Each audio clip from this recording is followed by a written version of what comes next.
The history of Buddhism in China is a complex story of importation, assimilation, and transformation of a foreign religion, in the words of the historians of Washington, D.C.'s Freer Gallery. Buddhism began 25 centuries ago in the region which is today comprised of the Indian-Nepali border.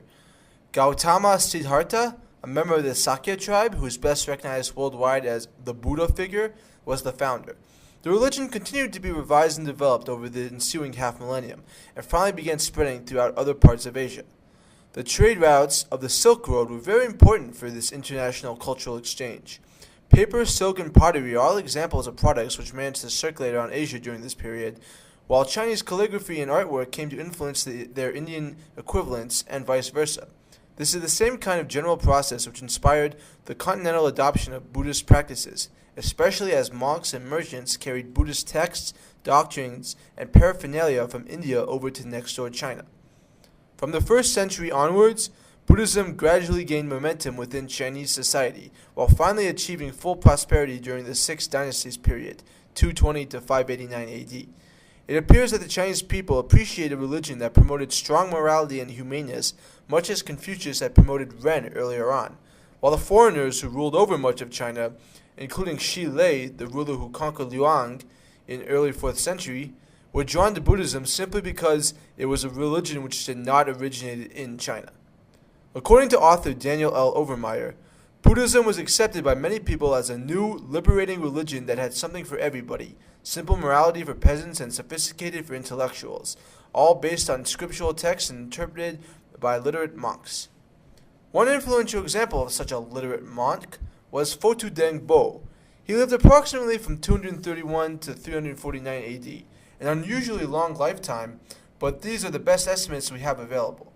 Fotu Deng came from Kasha, an ancient Buddhist kingdom located on a branch of the Silk Road running through northwestern China. He spent much of his life studying Buddhism in modern-day Kashmir.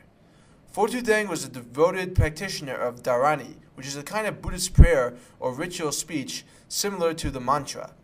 The following is from an original Tang Dynasty document, translated from Sanskrit into Chinese by the Tripitaka master Divakara from India. If there are those who uphold this Dharani and recite it 800,000 times, their sins, such as the 5 rebellious sins accumulated over innumerable kalpas, will all be expunged. They shall have the material goods they wish. They will be reborn either in the human world or in heaven, having ended forever the evil life journeys. They will always be protected by gods. Along with Dharani, Fotu Deng was known for practicing Anapanasati, which can be roughly translated as mindfulness of breathing. It's a form of Buddhist meditation which is designed to clear and ease one's mind through peaceful meditative concentration.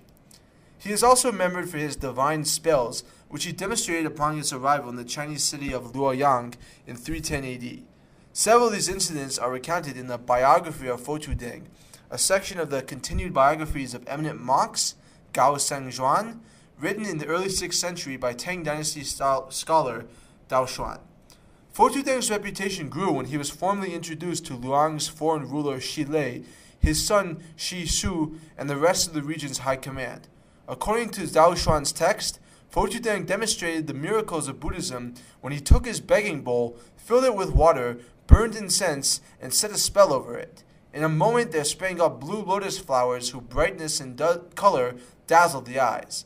Seeing this inspired a flattered Shi Lei to grant Buddhists the right to build monasteries, a decision that allowed them to gain an important foothold in that region. These early records claim Fotu Deng achieved other miracles, such as bringing rain, curing ills, and achieving foresight by smearing dust in his hands and bringing events from the future into view. He also helped a woman who wanted to become a nun against her father's wishes by conjuring an image of the woman in nun's robes preaching Buddhism. He told the father that this was the daughter in a past life, and that therefore it would only be fitting to allow her to turn to a Buddhist lifestyle once again. The father complied.